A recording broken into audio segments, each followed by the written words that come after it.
Hello parents, today we are going to look at the butterfly method for adding and subtracting fractions with different denominators. This is not the same thing as cross products or crisscross multiply that I'll discuss later. It is really specific to adding and subtracting with unlike denominators. There was an article that was published a few years ago that stated how Common Core math experts didn't like teachers teaching math tricks or shortcuts. And this method was specifically mentioned as one of those tricks that generally should not be taught. My opinion is that there is a difference between tricks and simplifying. In many ways, I think tricks are okay, but it's very important for the student to understand the underlying concept. In the case of this butterfly method for adding and subtracting fractions, parents should discourage their kids from using this method because, in my humble opinion, it is a short-term solution that may have negative long-term ramifications. So here's the method. If we take the example of 1/3 plus 1/4, the butterfly method teaches to draw these ovals around the fractions, and in some ways it looks like a butterfly. So the method teaches to multiply the denominators. In this case, it would be 3 times 4. And to use this as the denominator for the fractions.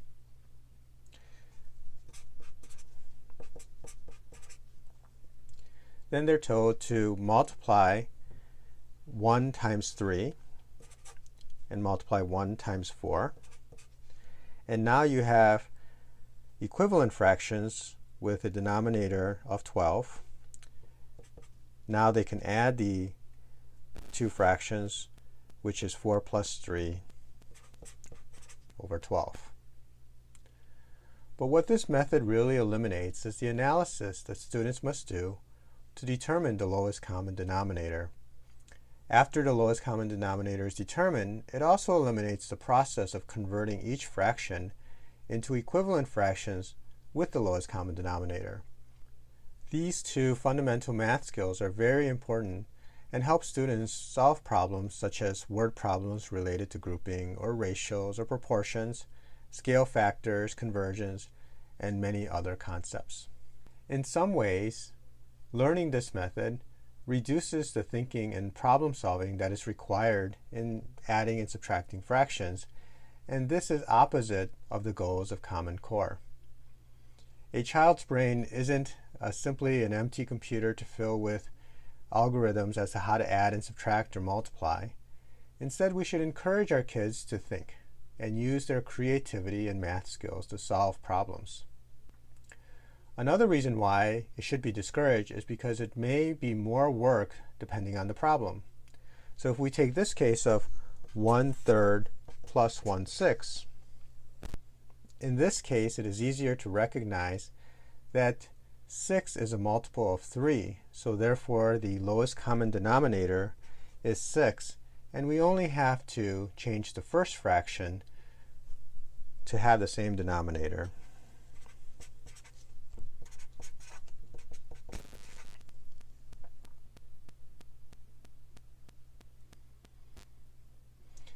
In some cases, this method may not yield the lowest common denominator. So if we take 3/8 plus 5/6, the method will calculate that the denominator should be 48.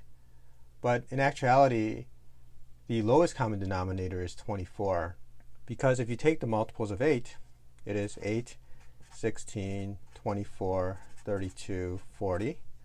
And you take the multiples of 6, 12, 18, 24, you'll see that 24 is also a multiple that can be used as the lowest common denominator instead of 48.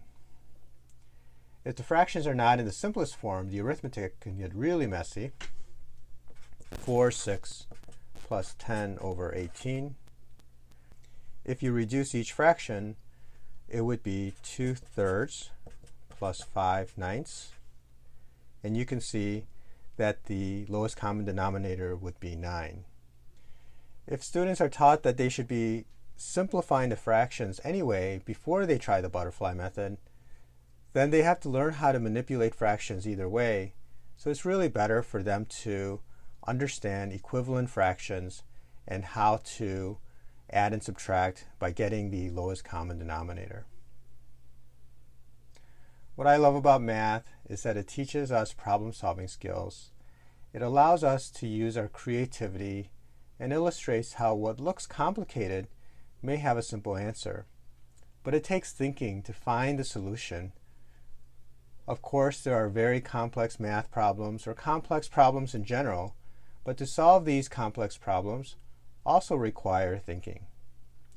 I'm sure that most teachers today do not teach this method, but if you find your child using it, I strongly encourage you to discourage your child from using it. The only time that this method should be used is when there's a very good reason to use it. I really agree with the expert that says that it's only appropriate on some days for some kids. As I mentioned earlier, don't confuse this with crisscross multiply or cross products. That in actuality is a very useful tool where you're using the concept of equivalent fractions to solve problems related to ratios, proportions, all the other math concepts that I mentioned earlier. The concept of equivalent fraction is one of the most fundamental skills that your child should understand and practice even through their high school years. I hope this video helped you to understand the butterfly method and why it shouldn't be used. Thank you for watching.